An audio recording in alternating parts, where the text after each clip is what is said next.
హిందూ సాధువులు దొంగలు, మోసగాళ్లు అని మన సెక్యులర్ గ్యాంగ్ ఎప్పుడూ ప్రచారం చేస్తూ ఉంటుంది. కానీ సాధువుల వేషంలో హిందూ మతాన్ని అపవిత్రం చేయడానికి ఎవరు కుట్ర పన్నుతున్నారో తెలిస్తే మీ రక్తం మరిగిపోవడం ఖాయం. ఉత్తరాఖండ్ పోలీసులు చేపట్టిన ఆపరేషన్ కాలనేమి ఇప్పుడు దేశ వ్యాప్తంగా సంచలనం సృష్టిస్తున్న కొన్ని భయంకరమైన నిజాలను బయటపెట్టింది. దేవభూమి ఉత్తరాఖండ్ లో చార్ధామ్ యాత్ర వంటి పవిత్ర యాత్రల భద్రత కోసం పోలీసులు ఆపరేషన్ కాలనేమి అనే ఒక ప్రత్యేకమైన డ్రైవ్ చేపట్టారు. సాధువుల వేషంలో తిరుగుతున్న అనుమానిత వ్యక్తులను పట్టుకుని విచారించడం దీని ఉద్దేశం. ఈ ఆపరేషన్ లో ఇప్పటి వరకు 400 మందికి పైగా నకిలీ సాధువులను అరెస్ట్ చేశారు. ఇక్కడి వరకు ఇది సాధారణ వార్తే.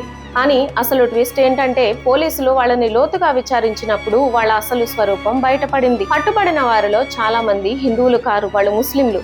అంతేకాదు వారిలో బంగ్లాదేశ్ నుండి అక్రమంగా దేశంలోకి చొరబడిన వాళ్ళు కూడా ఉన్నారు. వీళ్ళంతా హిందూ సాధువుల వేషం వేసుకుని కాషాయ బట్టలు కట్టుకుని అయోధ్య, కుంభమేళ, చార్ధామ్ వంటి మన పవిత్ర పుణ్యక్షేత్రాలలో తిరుగుతూ భిక్షాటన చేస్తూ పట్టుబడ్డారు. ఒకసారి మీరే ఆలోచించండి. హిందూ సాధువుల ముసుగులో వీళ్ళు మన దేవాలయాల దగ్గర ఏం చేస్తున్నారు? ఇది కేవలం డబ్బుల కోసం చేస్తున్న భిక్షాటన మాత్రమేనా, లేక దీని వెనుక హిందూ ధర్మాన్ని అపఖ్యాతి పాలు చేయడానికి, యాత్రికుల భద్రతకు ముప్పు కలిగించడానికి ఏదైనా పెద్ద కుట్ర దాగి ఉందా? సాధువుల వేషంలో ఉన్న వ్యక్తిని చూడగానే మనం భక్తితో నమస్కరిస్తాం. కానీ ఆ కాషాయ వస్త్రాల వెనుక ఇలాంటి వాళ్ళు దాగి ఉన్నారని తెలిస్తే ఎంత బాధగా ఉంటుంది. హిందూ ధర్మాన్ని లక్ష్యంగా చేసుకుని జరుగుతున్న ఈ కుట్రపై మీ అభిప్రాయం ఏంటి? ఇలాంటి వాళ్లను కఠినంగా శిక్షించాలని మీరు కోరుకుంటున్నారా? మీ ఆలోచనలను కింద కామెంట్స్ లో తప్పకుండా పంచుకోండి. ఈ నిజాన్ని ప్రతి హిందువు తెలుసుకోవాలి. కాబట్టి ఈ వీడియోను అందరికీ షేర్ చేయండి.